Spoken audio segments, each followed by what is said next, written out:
Welcome to our special feature where we celebrate the amazing journeys of two extraordinary sisters, Nishka and Kaanchi Utpat. Nishka, a second-year student at the George Washington University, is dedicated to making a difference in the medical field through her research and volunteer work. Kaanchi, a senior in high school, is a strong advocate for menstrual health and is the co-founder of the Utpat Foundation. Together, these sisters are not only chasing their dreams but also making a positive impact on global health through their foundation and digital platforms. Welcome to ITV Gold, both Nishka and Kaanchi. I can't wait to talk about your book, but in a second. First, talk about yourselves, your passion, and what drove you to healthcare and education, combining these two things. Sure. So my name is Nishka Utpat. I'm 19 years old and I go to the George Washington University where I'm studying public health actually. So what drives me towards healthcare is really understanding that the need for helping people in underserved communities, and I think that education is really the key to doing so, because when people have education about their healthcare, they're able to manage it better and take care of themselves better. Wonderful. How about you, Kaanchi? No, same here. I totally echo what Nishka just said. I think that advocacy for education and in increasing the amount of healthcare that people in underserved communities have is so important, because healthcare is something that everyone requires and everyone should be able to get what they need. You want to be a doctor too, but you want to serve the communities, which is not something like a girl of your age would really want to do. You would want to get into probably cardiology, neurology, like something like really fancy, big names, big money, but you want to just take a different path in medicine also. What drove you to that? So actually, family and our mom, Nishka as well, and any family we have in India. So they've really helped me understand how fortunate that we are, that we're able to grow up the way we have with access to honestly everything that we could ever need and want. And the realization that a lot of people don't have that is what drives me, I would say.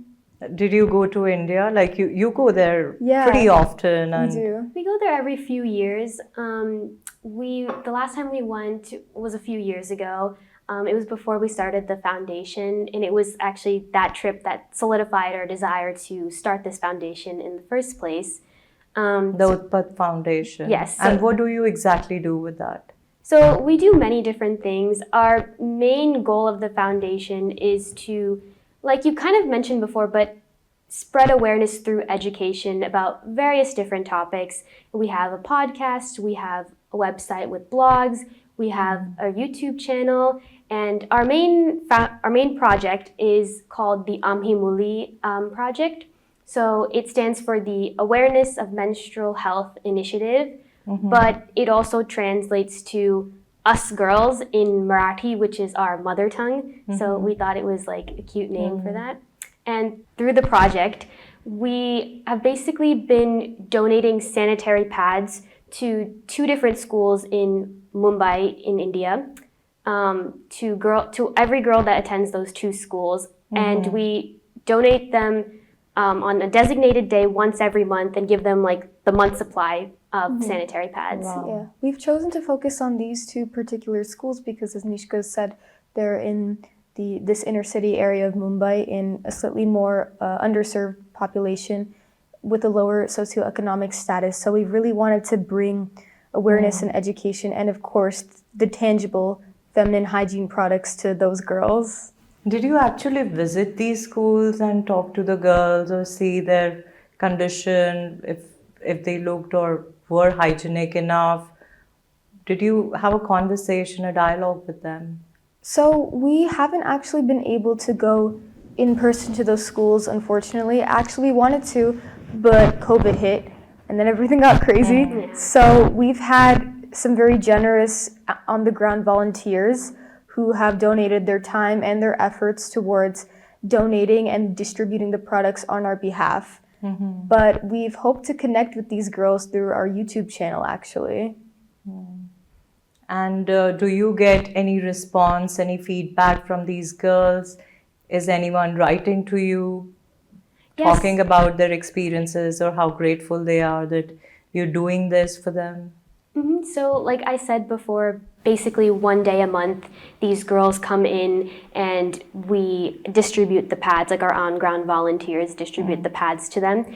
And during those days, they're able to like give positive, we've received pretty much positive feedback about like the distribution of pads.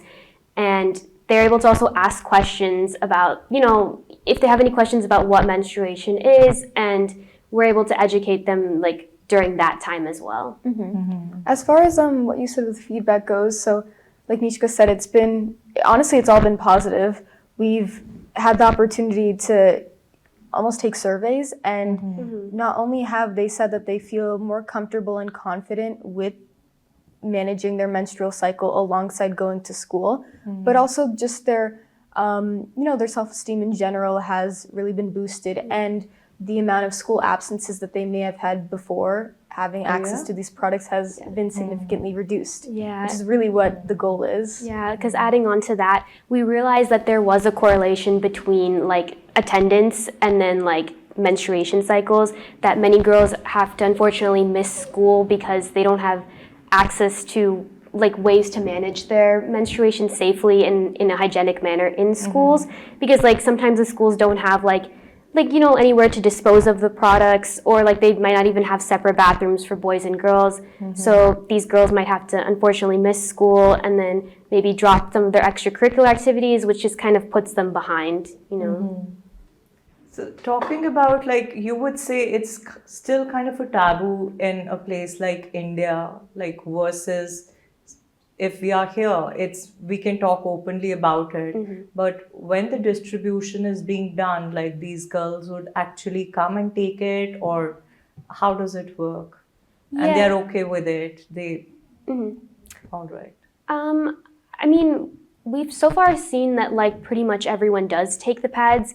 Are they like in the original package? Yes. Or do you because I have Yes. seen like Yes. first-hand experience. I was living in a place, I think I was in Hyderabad, and if I asked for a pack of pads, the shopkeeper, he would wrap it in a newspaper and give it to me. I'm like, what? Yeah, I've seen that, But the way we do it, they come in the packages, and along with what you were saying about, how are they receiving it? So that's why our on-the-ground volunteers have been so important, because it's not just them being like handing off the products. And they're shy. Exactly. It's put it in the bag quickly. Or something. Exactly. So to avoid that, we've had them actually sit with the girls and talk to them about how to use it, what we're trying to do, and what exactly they should know for their menstrual cycle if they haven't gotten it yet, or if they do have it and are trying to figure out how to navigate it. Yeah, because even if they're not the ones using the pads, like they might have like an older female relative who might need it. Yeah. How do you fund for these? Oh, yeah. So at first, initially, with the nonprofit organization that we've had, we like to say charity starts at home. So we were paying for the project with our own money out of pocket. So from various jobs that we may have worked, from birthday money that we received from family. That's how it started. But it was mainly because we didn't want to go approaching organizations saying, asking for donations if we didn't have any concrete proof of progress. Now, since the foundation has taken off, and now since this project has taken off, we've seen such good feedback and such success with it that we've had the opportunity to reach out to different organizations and actually ask for donations that way. Yeah, so there's this one nonprofit in particular called Jalosh, and they basically they raise money and then they donate to different charities that they deem as like noble causes. So we basically approached them, talked about this foundation, talked about our goals, and then they've been helping us like fund the project for the last like year. We also want to give a big thank you to this organization in India stationed there. It's nonprofit as well. It's called Swadar. And we tied up with them actually because what they were doing was kind of similar to what we were doing, or it worked complementary rather. So they provide these schoolgirls with school supplies, inclusive of pens, pencils, notebooks, clothes, anything they need on the daily. Yeah. So we thought, hey, this is great because we want to provide them with feminine hygiene products and specifically menstrual sanitary products. So we joined hands with them and we distributed the products that way because in both cases it's helping the girls stay prepared for school and helping the girls during the school year. When did you start writing this book? So the book has actually been a work in progress for the last maybe 2-ish years, but it's been a lot of back and forth, and we finally were able to publish it in May, this past May. Okay. And what is it about? Menstruation, of course. So it basically is very similar. We have a YouTube channel. It's called the Utpat Sisters, and on that channel we talk about various different topics, mainly our own personal experiences or just general information about menstruation. And of course we're not medical professionals, so but we can talk about, so that's why it's mainly our own personal experiences.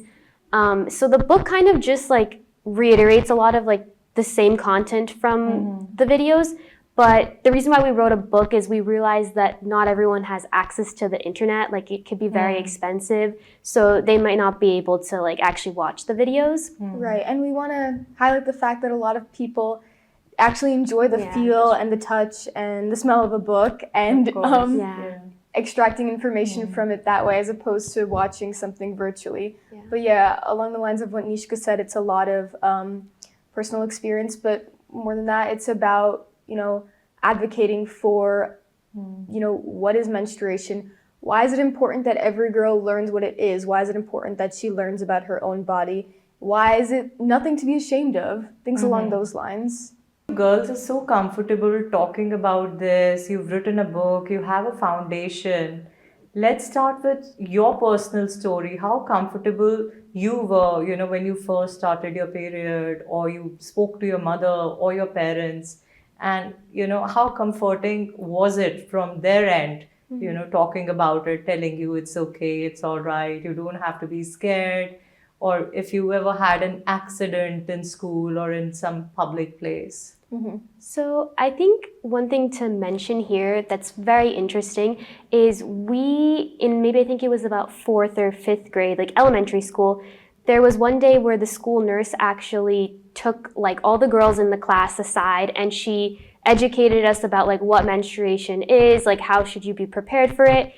And we were about 9 to 10 years old. So that was my first introduction of what menstruation even is. I didn't even know what it was at that time. Did you understand what she was saying? I mean, kind of. I think it was good that she even mentioned it in the first place. She also gave this period pouch. It was a little pouch with a booklet explaining more in detail, and then it had pads and then tampons. And then of course when I went home that day I questioned my mother about this, and I feel the fact that we were taught this and introduced this topic from such a young age, 9 to 10 years old, that has really helped being more open and speaking about it even now. Right, and for me, I think I was especially lucky because not only did I have my mom, but I had an older sister who had gone through it before, so I had the talk in school about it. I had my sister who was going through it, and then I had my mom. And honestly, I think our mom has been such a huge influence in that regard because she has been from day one so open-minded about the topic, and she has told us up front, it's completely natural, nothing to be ashamed of, and she has helped and supported us through our process. And luckily we've had great friends and great family, even our dad, to help guide us and support us through our menstrual cycles as well. Yeah. So when you mentioned about the school nurse and she was distributing the pads to you, was it the class only for the girls or even the boys and girls, everybody was there? So initially she had just talked to the girls, maybe just to introduce it, but then they actually did call all the boys back in and gave a brief overview about what the topic is. And then that was like in like maybe like the 4th grade, let's say. But as we progressed onwards, like we did take like mandatory like sex education and health classes like throughout like middle school and high school that both boys and girls have to take. So boys are educated essentially about this process as well. So nobody's uncomfortable around period and I don't think so, no. Yeah, I think in elementary school especially, it's a little difficult to grapple with the concept because especially if it's the first time a girl is hearing about this, and it can be a little uncomfortable for them as well, because especially when they called all the boys in and they talked about it with them as well, there is this feeling of like oh, now they're like exposing us to the guys. So I'm sure at first a lot of people felt that way, but as we've gone on and continued learning about what the process even means, why it's important, what happens when you age, I think everyone has just become a lot more mature with the topic, which is what's supposed to happen. And that's why it's so important that you don't just teach it one time and you leave it there. Exactly. You continue to be taught about it because there's always more to learn. For sure. what other topics can we find in this book? You can go ahead. Okay, so personal experience is just one actually minor part of it, but if you read further, we talk about a little bit about the science behind it, a little bit about what happens as you age and how this correlates to pregnancy and things of that nature. We talk further about isolation, which is a very big thing. It's not done everywhere, but it's something that a lot of girls have to experience because they're deemed as unpure. Yes. And so they're isolated from either their community or their home. They're kept in one room and they can't go out. So that's just one of the topics that we wanted to discuss in terms of dispelling any stigmas regarding it. Overall, our YouTube channel and the book, we wanted to present the information in a relatable, simplistic manner because there's so much information floating around on the internet, which is great, of course, but there's also so much misinformation. Exactly, because we realize that because the topic may not be so openly discussed amongst like certain cultures, certain like families, these girls might be getting their information from like older female relatives, which is great, which is like, but it's also word of mouth, or they might be even finding it on like social media or like the internet. And the internet is great, but sometimes it's not always accurate. So yeah. Beautiful. How do you see your foundation evolving in the future? So currently we are focusing on like supplying like these sanitary pads, but we think that like it would be great if we could develop like a factory, let's say, where we can manufacture the pads locally, because right now we're getting our pads from like a local pharmacy near like the schools. But of course like these pads are being like produced at like a higher like market value. So we think that maybe like in due time it would be great if we could just have like maybe a small factory that produces the pads at like a lower cost, because if the pads are produced at a more lower cost, then more girls can be actually like reached. Not only that, but we want to reach out to policymakers at a local, state level and talk about implementing such a policy where girls in schools, in universities, at work can be supplied with menstrual products as they need it. And what Nishka was saying about a mini factory being in place, it would be so great if in a number of communities they could set up disposal methods such as burning pits or incinerators. That way the girls don't need to worry about just procuring the products, but now they actually have a means to get rid of it without shame in a discreet manner. Or even just like in schools, like having like in like bathrooms like little like bins like for like specifically menstrual waste products, like that would also be great. Talk about the volunteers who are distributing the pads to the girls, and what is the distribution process all like? So we have extended family, as we stayed in India. So our aunts and our uncles have actually been really instrumental in this process. So them and their friends, anyone they know, have actually helped a lot with Swadar, like yes. So we wanted to circle back to Swadar. They've also helped with the distribution process. So they're the ones who are doing all that. Okay, very nice. Now let's talk about your very popular YouTube channel. What kind of content do you create and how do you decide on the topics you cover? Sure. So, like we said before, it's a lot of our personal experiences, but it's also about like what menstruation is and spreading awareness about it. Because the whole point of the channel is to basically say that like half the world experiences this very natural process. So we should be able to openly talk about it, because not talking about it and not giving these girls like the means to manage their menstruation in a safe and hygienic manner is just doing a disservice to them. So we talk about also just, again, hygienic methods of disposal and what, like almost the do's and don'ts of managing the process just to be safe. And we also talk about, because it's such a layered and nuanced topic, you never run out of ideas. If you want to talk about the scientific aspects of it, if you want to talk about the cultural aspects of it, or the psychological aspects of it, or the daily symptoms you might experience, there's really no running out of topics in that way. Yeah. What messages do you want to convey through your book? I think definitely what I kind of said before about how don't be afraid to spread awareness and speak up about this topic. It's a very, like we've said before, like it's a very nuanced topic. It is a sensitive topic. We're not denying that. But definitely like we do need to speak more about it and include more people in the conversation, include men about this in this conversation. They should also be aware of this very natural biological Did you process. interview any men when you were writing this book? We actually haven't, But we definitely want to now. Because like Start with your dad. exactly. He's been sure. so supportive throughout this entire process. And you know, even when we're on like our menstrual cycles, he never like says anything. Like he always is willing to like help us get whatever we need.